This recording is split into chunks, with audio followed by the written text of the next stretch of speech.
What if I told you that 80% of devastating falls after the age of 70 aren't caused by weak legs, bad eyesight, or loose rugs, but by a silent, invisible glitch in the way your brain talks to your feet every time you take a step? It's a subtle biomechanical shift that happens so gradually, almost no one notices until it's too late.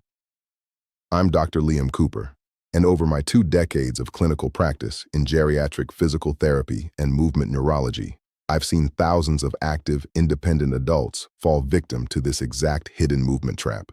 Today, I'm going to reveal the single most powerful adjustment you can make to your walking pattern starting right now. One simple shift that requires zero equipment, no gym visits, and can instantly protect your independence. To understand why this walking glitch happens, we have to look past simple muscle strength and look directly at your neurological wiring. As we age, a subtle phenomenon called proprioceptive drift occurs. Proprioceptors are tiny sensory receptors located in your joints, tendons, and feet that constantly beam real-time spatial data to your brain, telling it exactly where your limbs are without you having to look down. Over decades, due to reduced nerve conduction velocity and subtle joint changes, these signals begin to quiet down. When your brain receives fuzzier spatial data from your feet, it adopts a subconscious defense mechanism. It shortens your stride and keeps your feet closer to the floor. Your nervous system thinks it's keeping you safe by minimizing airtime, but biomechanically, it's doing the exact opposite. By flattening your foot strike, it disengages your tibialis anterior, the crucial shin muscle that lifts your foot, and overactivates your calves. This creates a rigid, low-clearance walking pattern that effectively locks your legs in a perpetual trip state. The very strategy your brain uses to protect you is what exposes you to catastrophic falls. When an adult over 70 falls, there is a recurring story. They were walking across a familiar room, doing nothing unusual, and suddenly went down. Frame-by-frame analysis reveals the body abandoned its natural pendulum mechanics. Healthy bipedal walking relies on kinetic energy transfer through a 3-phase rocker system: initial heel contact, ankle roll, and big toe push-off. When aging muscles and sensory pathways dull, this rocker system collapses into a flat-footed slap.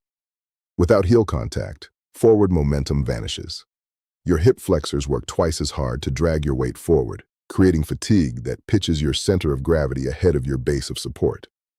Once your weight drifts forward, any minor toe catch becomes unrecoverable before your brain can react. To break this habit, practice 3 simple exercises daily. First, do the deliberate heel roll practice. Walk slowly along a wall, consciously landing on your heel and rolling through your toes for 2 minutes. Second, strengthen your shins with wall leans. Rest your back against a wall and flex your feet upward 15 times to rebuild foot lifting power. Third, improve dynamic stability with tandem stance arm sweeps. Stand heel to toe near a counter and sweep one arm outward to sharpen your balance micro-adjustments. Doing these daily rewires your neural mapping, keeping your feet lifting cleanly and safely. When you transition back to a proper heel strike, the physiological shift extends far beyond your feet. It triggers a postural chain reaction up your entire skeleton. Landing on your heel forces your pelvis out of a forward tilt and aligns your lumbar spine. This upward alignment immediately opens your thoracic cage, allowing your lungs to expand fully with every breath you take while walking. Furthermore, bringing your heel down first engages your gluteus maximus, the largest stabilizer in your body. In a shuffle gait, your glutes remain completely dormant, transferring all force into your knee joints and lower back, which accelerates arthritis and chronic joint pain.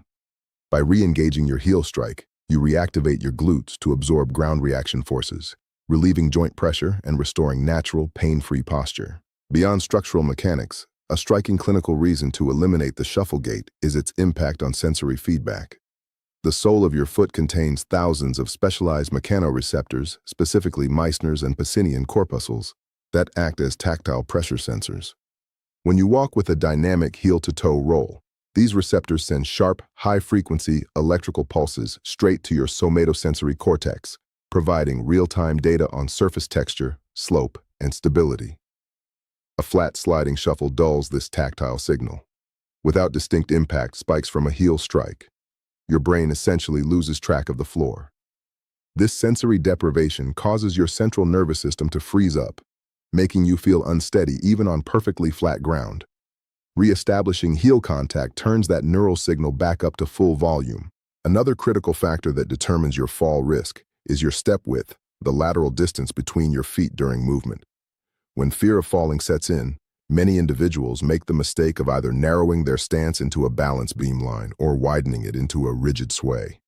The optimal base of support requires your feet to land roughly hips width apart, paired with a deliberate heel strike. Maintaining this natural step width ensures that your center of mass remains firmly inside your stability zone throughout the double support phase, where both feet share contact with the floor. When your step width is too narrow, a slight lateral nudge causes an immediate loss of balance. When it is unnaturally wide, your body wastes energy swaying side to side, which slows your forward cadence and creates unstable rotational forces at the knees and hips. Correcting your heel strike naturally resets your step width to its biomechanical sweet spot. This optimal alignment provides maximum lateral stability with minimal metabolic strain, allowing you to walk smoothly and confidently across any surface. To truly lock in this habit, consistency outweighs intensity every time. Integrating these movement adjustments into your daily routine requires minimal extra time, but it demands conscious awareness during your normal activities. Start by choosing one specific routine each day, such as walking down your hallway to get the morning mail, or moving from your bedroom to the kitchen as your designated intentional walking zone. During this short stretch, focus entirely on reaching your heel, landing smoothly, rolling through your foot, and keeping your eyes fixed straight ahead rather than pointing down at your toes. Over a period of 3 to 4 weeks, the neurological pathways governing this pattern will strengthen through repetition. What initially feels like a deliberate mental effort will gradually become an automatic physical habit. By taking control of your stride today, you actively safeguard your freedom of movement, protect your joints, and build the physical resilience needed to maintain complete independence for years to come. Please remember that the information provided in this video is for educational and informational purposes only and should never replace personal medical advice or evaluation from your physician.